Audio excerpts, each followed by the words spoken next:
जय हिंद दोस्तों, स्वागत है आप सभी लोगों का आज राष्ट्रपति के दूसरे सेशन पे। ठीक, हम लोगों ने राष्ट्रपति में अभी तक राष्ट्रपति के बारे में काफ़ी कुछ चीज़ें पढ़ ली थी और हमने कहा था कि एक 15 से 20 मिनट का वीडियो और आएगा 10 से 12 मिनट का, जिसमें हम लोग बचा हुआ जो टॉपिक है राष्ट्रपति की वीटो पावर, अध्यादेश जारी करने की शक्ति, क्षमादान की शक्ति, जो भी है बचा है अभी वो हम लोग इस वीडियो में कवर कर लेंगे। ठीक, तो आप लोग बहुत अच्छे से कंसंट्रेशन के साथ पूरा ध्यान यहाँ लगा कर, ठीक एकदम कंसंट्रेशन के साथ इसको देखेंगे। राष्ट्रपति की वीटो जारी करने की जो पावर है, ठीक, जो राष्ट्रपति की वीटो जारी करने की जो पावर है, वीटो पावर, ठीक, उससे रिलेटेड जितने भी डाउट होंगे वो आपके आज ही क्लियर हो जाएंगे। ठीक, तो आइए शुरू करते हैं। सबसे पहले तो देखिए क्वेश्चन आ जाएगा कि वीटो पावर जो है वो किस आर्टिकल के तहत जो है वो राष्ट्रपति जारी करता है। ठीक, तो वीटो पावर कौन सा है, वो आर्टिकल 111 के तहत वीटो पावर जारी करता है। अब वीटो पावर में देखिए कौन कौन से वीटो पावर इंडिया में जारी किए जाते हैं। हालांकि 4 वीटो पावर होते हैं, एक विशेषित वीटो भी होता है, विशेषित वीटो जो कि इंडिया में नहीं यूज किया जाता। इंडिया में खाली इन 3 प्रकार के वीटो की बात कही गई है। कौन कौन से? पहला है हमारा अत्यंतिक वीटो, दूसरा है निलंबनकारी वीटो और तीसरा है पाकट वीटो। तीनों को एक एक करके बहुत अच्छे से जानेंगे। सबसे पहले तो ये जानी है वीटो पावर किस पे लगाया जाता है। जब संसद विधायिका कोई कानून बनाने के लिए विधेयक जो है वो राष्ट्रपति के पास लाती है, पारित करा के राष्ट्रपति के पास लाती है, तो राष्ट्रपति के पास 3 ऑप्शन होते हैं। या तो उस विधेयक को वो मंजूरी दे सकता है, ठीक, या तो उस विधेयक को वो अपने पास सुरक्षित रख सकता है, और या तो फिर तीसरा ऑप्शन होता है वह विधेयक को पुनर्विचार के लिए संसद को या विधायिका को लौटा सकता है, ठीक, जहाँ से विधेयक पारित किया जाता है लौटा सकता है। या फिर अगर वो जब पुनर्विचार के लिए लौटाएगा, अगर दोबारा बिना किसी संशोधन के साथ राष्ट्रपति के पास दोबारा वो विधेयक भेजा जाएगा तो राष्ट्रपति बाध्य है उसको अपनी सहमति देने के लिए। ठीक, तो इतना समझ के जो वीटो पावर है वो जारी किस में किया जाता है।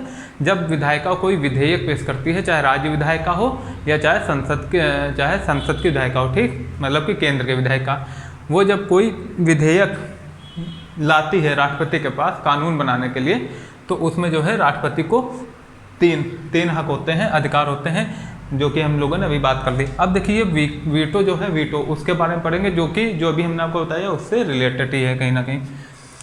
सबसे पहले तो देखिए अत्यंतिक वीटो के बारे में। इसका मतलब है कि जो राष्ट्रपति है, राष्ट्रपति जो है किसी भी विधेयक को जो राष्ट्रपति के पास भेजा जाता है उसको क्या करेगा, उसको राष्ट्रपति जो है उसको सुरक्षित रख लेगा। ठीक, संसद द्वारा पारित किसी विधेयक को सुरक्षित रखना, संसद द्वारा पारित किसी विधेयक को सुरक्षित रखना, ये किसके अंतर्गत आता है, ये अत्यंतिक वीटो के अंतर्गत, याद रखना। ठीक, क्योंकि क्वेश्चन बहुत पूछे जाते हैं राष्ट्रपति की वीटो संबंधी पावर से। अब सबसे पहले तो देखिए संसद द्वारा पारित किसी विधेयक को सुरक्षित वो कब रख सकता है।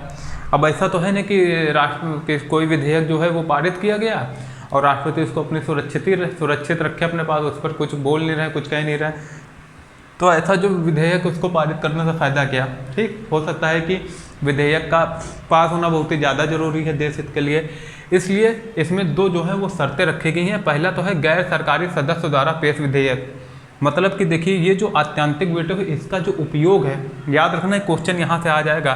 ठीक, इसलिए हमने सारे पॉइंट जो है वो कवर किए हैं जिसमें आपको कोई भी दिक्कत ना हो एग्जाम में। संसद द्वारा जो पारित किसी विधेयक को सुरक्षित वो कब रख सकता है, गैर सरकारी सदस्य द्वारा पेश विधेयक, मतलब अगर कोई गैर सरकारी सदस्य विधेयक को पेश कर रहा है तो राष्ट्रपति इसमें अपना अत्यंतिक जो वीटो है वो यूज कर सकता है। और दूसरा सरकारी विधेयक में भी यूज कर सकता है, लेकिन कब, सरकारी विधेयक में भी यूज कर सकता है लेकिन कब, जब मंत्रिमंडल त्यागपत्र दे दे।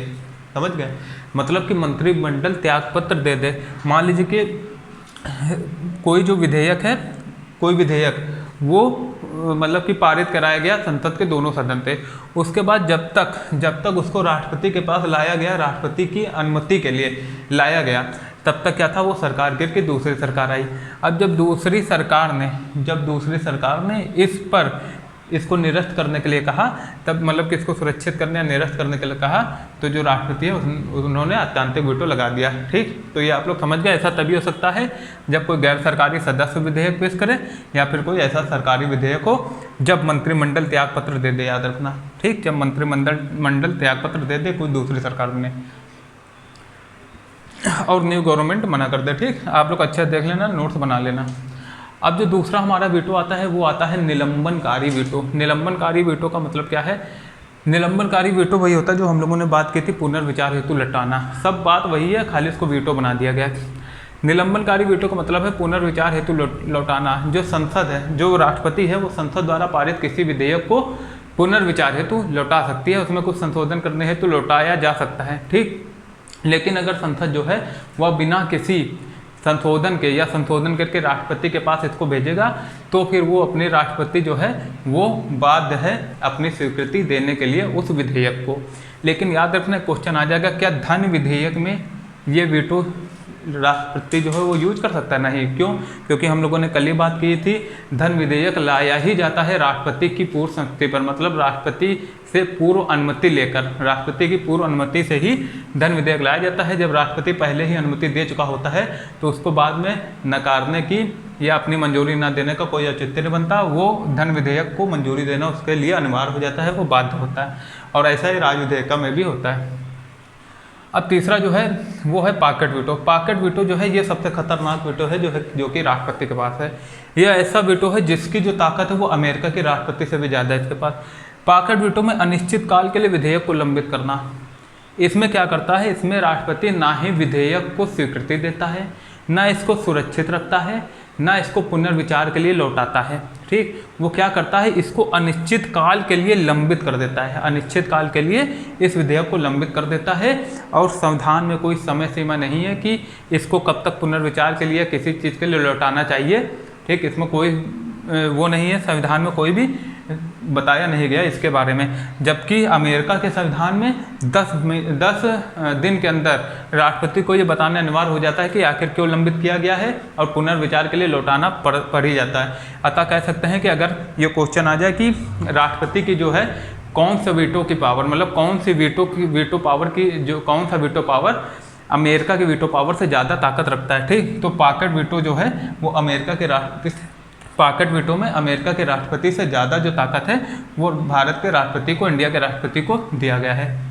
अब याद रखना ये जो पॉकेट वीटो है, पॉकेट वीटो ये संविधान संशोधन के लिए नहीं लाया जा सकता, समझ गए। संविधान संशोधन के लिए अगर कोई संविधान संशोधन अधिनियम है उसमें किसी भी प्रकार का कोई वीटो नहीं लगाया जा सकता। इसलिए हम लोग यहाँ पर कहीं लिख लेते हैं संविधान कॉन्स्टिट्यूशनल अमेंडमेंट, ठीक। संविधान संशोधन में वीटो जो है वो यूज नहीं किया जा सकता। अगर कोई संविधान संशोधन अधिनियम है उसमें राष्ट्रपति को स्वीकृति देनी पड़ेगी, उसमें वीटो का यूज नहीं कर सकते।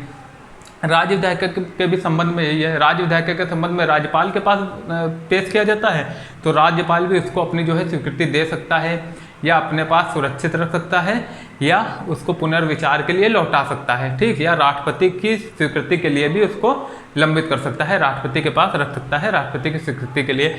और राष्ट्रपति जो है उसमें अपने वीटो का यूज कर सकता है, पॉकेट वीटो का जो है उसमें यूज कर सकता है, ठीक। पॉकेट वीटो का मतलब वो उसको अपने पास अनिश्चित काल के लिए लंबित कर सकता है या सुरक्षित रख सकता है और वो बताने के लिए बाध्य नहीं है कि उसने ऐसा क्यों किया है, ठीक। ये समझ में आ गया आप लोगों को। अब है अध्यादेश के बारे में पढ़ लेते हैं। आर्टिकल 123 के तहत राष्ट्रपति को अध्यादेश जारी करने की भी ताकत मिली हुई है। अध्यादेश जो है ये अमेरिका में नहीं है, ये खाली ये भारत में रखा गया है। वो किस लिए? क्योंकि भारत विविधताओं का देश है। किसी भी ऐसी स्थिति से निपटने के लिए, किसी भी अचानक जो पैदा हो जाए और या संसद का सत्र ना चल रहा हो, अध्यादेश बहुत महत्वपूर्ण हो जाता है, जो कि हम लोग आगे के अध्याय में पढ़ेंगे। अध्यादेश देखिए संसद के दोनों कब लागू कर सकते हैं। ऐसा नहीं है कि जब संसद के दोनों सदन चल रहे हों तो लागू कर दिया जाए। जब संसद के दोनों या एक सदन के ना चलने पर ही, या जो है संसद के दोनों या एक सदन का सत्र अगर ना चल रहा हो कोई, तभी इसको लागू किया जा सकता है। ऐसा क्यों? क्योंकि कोई भी विधेयक संसद के दोनों सदनों से पारित करवाना अनिवार्य होता है। इसलिए अगर एक भी सदन चल रहा है तो राष्ट्रपति जो है वो अध्यादेश जारी कर सकता है और जो अध्यादेश किन विषयों पर जारी कर सकता है, वही जिस पर संसद को अधिकार मिला हुआ है, और किसी भी विधि को बनाने के लिए ये अध्यादेश जारी नहीं किया जा सकता। और याद रखना कि ये जो संविधान संशोधन हेतु अध्यादेश जारी नहीं किया जा सकता, ये क्वेश्चन आ सकता है। ठीक, छोटे छोटे जो पॉइंट हैं वो आप लोग अच्छे से नोट कर लेना, क्योंकि यहीं से एग्जामिनर उठा लेता है। संविधान संशोधन हेतु अध्यादेश और वीटो पावर दोनों राष्ट्रपति जारी नहीं कर सकता। ठीक, ये आप लोग अच्छे से याद रखना। हमें संसद के दोनों एक सदन के ना चलने पर ये तो अध्यादेश तो जारी कर देते हैं, लेकिन अगर संसद के सत्र चलने के बाद अगर दोनों पक्षों से ये विधेयक जो है, दोनों पक्षों से ये विधेयक जो है इसको पारित करा लिया जाता है सदन, मतलब दोनों सदनों से, तो ये जो अध्यादेश है ये कानून की तरह कार्य करने लगता है। ठीक, आप लोगों को ये अच्छे से समझ में आ गया होगा। तो एक बार जल्दी से रिवीजन कर लेते हैं हम लोग इतना। सबसे पहले हम लोगों ने आत्यंतिक वीटो के बारे में पढ़ा। आत्यंतिक वीटो क्या, संसद द्वारा पारित किसी विधेयक को सुरक्षित रख लेते हैं कौन, राष्ट्रपति। और याद रखना ये गैर सरकारी सदस्य द्वारा पारित विधेयक पर ही ये आत्यंतिक वीटो यूज होगा, या तो सरकारी विधेयक मतलब जब मंत्रिमंडल त्याग पत्र दे दे, पहले नहीं। निलंबनकारी वीटो जो है वो पुनर्विचार हेतु लौटाता है कौन, राष्ट्रपति। हालांकि पुनर्विचार के बाद जब दोबारा उसके पास भेजा जाता है राष्ट्रपति के पास, तो राष्ट्रपति जो है इसको बाध्य है अपनी अनुमति देने के लिए, अपनी स्वीकृति देने के लिए। और वीटो पावर याद रखना आर्टिकल 111 के तहत राष्ट्रपति वीटो पावर का यूज करता है। तीसरा हमारा पॉकेट वीटो, या अनिश्चित काल के लिए विधेयक को लंबित करना। अनिश्चित काल के लिए मतलब कि इसमें राष्ट्रपति जो है ना ही स्वीकृति देता है, ना ही सुरक्षित रखता है, ना ही पुनर्विचार के लिए लौटाता है, ये खाली लंबित कर देता है, अनिश्चित काल के लिए इसको लंबित कर देता है। राज्य विधायिका के बारे में हम लोगों ने पढ़ लिया, पॉकेट वीटो को जो है राष्ट्रपति यूज करता है। इसी प्रकार अध्यादेश जो है, अध्यादेश आर्टिकल 123 के अंतर्गत राष्ट्रपति अध्यादेश लागू करता है। याद रखना ये क्वेश्चन बहुत बार पूछा जाता है, अध्यादेश कौन से आर्टिकल के तहत राष्ट्रपति लागू करता है, तो आर्टिकल 123 के तहत राष्ट्रपति लागू करता है। संसद के दोनों या एक सदन के ना चलने पर ही ये अध्यादेश जो है वो लागू हो सकता है। और याद रखना कपूर केस में ये सुप्रीम कोर्ट ने निर्णय दिया था कि जो ये अध्यादेश है उसको सर्वोच्च न्यायालय में दावा इसमें किया जा सकता है। मतलब कि अगर इसमें कोई दिक्कत है या अवैध तरीके से लागू किया गया है, या इसका मकसद सही नहीं है ना, या किसी का अधिकार का हनन करता है, तो इसको जो है लागू किया जाता है। मतलब कि कुल मिलाकर किसी भी प्रकार के मूल अधिकार का हनन नहीं कर सकता, इसको सुप्रीम कोर्ट द्वारा जो है किया जा सकता है, क्या न्यायिक समीक्षा इसमें की जा सकती है। और याद रखना किस में आया था, कपूर केस में। ठीक, अब हम लोग आगे देखते हैं राष्ट्रपति की जो क्षमा दान की शक्ति है वो कैसी है। ठीक, क्षमा दान के बारे में अच्छे से पढ़ते हैं, जब तक इसका आप लोग स्क्रीनशॉट ले लीजिए।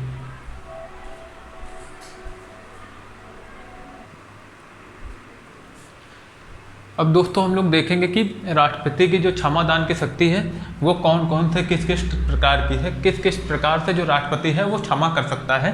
ठीक, जो कि इसकी एक विशेष शक्ति है, और ये किसी भी न्यायालय से, मतलब न्यायालय की तरह सेम नहीं है, लेकिन जो ये न्यायालय के किसी भी दंड को कम कर सकता है, माफ़ कर सकता है पूरी तरह से, इसकी प्रकृति को बदल सकता है, जो कि हम लोग इसमें जानेंगे। सबसे पहले तो देखिए जो क्षमा दान है वो राष्ट्रपति किस आर्टिकल के तहत क्षमा करता है। तो याद रखना जो क्षमा दान है राष्ट्रपति आर्टिकल 72 के तहत, और जो राज्यपाल है वो आर्टिकल 161 के तहत। तो ये डायरेक्ट वन टेक एग्जाम में सीधा यही तो क्वेश्चन पूछ लेते हैं। ठीक, सीधा, लेकिन वो डीप में भी पूछा जाता है, जो कि हम लोग इसमें समझेंगे, जिसमें कि आपका कोई भी जो क्वेश्चन वो छूटे ना, कोई भी एग्जाम हो, यहाँ तक कि यूपीएससी तक में भी ये सब जो है वो आप लोग अच्छे से कर लेंगे। क्षमा दान आर्टिकल 72 के तहत राष्ट्रपति करता है। ठीक, और राज्यपाल 161, इतना याद रखना और नोट्स बनाते चलना। फिर देखिए जो क्षमा दान है वो किस किस कानून, मतलब कि दंड के विरुद्ध वो कर सकता है। जो दंड है जो दिए गए हैं, कानून के विरुद्ध जो दंड दिए गए हैं उसके लिए जो है राष्ट्रपति कर सकता है। सबसे पहले तो संघीय कानून के विरुद्ध किए गए अपराध के दंड में, कोई संघीय कानून जैसे संसद का जो कानून बना हुआ है उसके विरुद्ध कोई अपराध किया गया है और उसमें अगर किसी को दंड दिया गया है तो उसमें जो है राष्ट्रपति क्षमा दान कर सकता है। दूसरा, सैन्य न्यायालय द्वारा दिए दंड में, अगर कोई सैन्य न्यायालय ने किसी को दंड दिया है, सैन्य न्यायालय द्वारा दंड दिया गया है, तो उसमें भी राष्ट्रपति जो है वो क्षमा कर सकता है।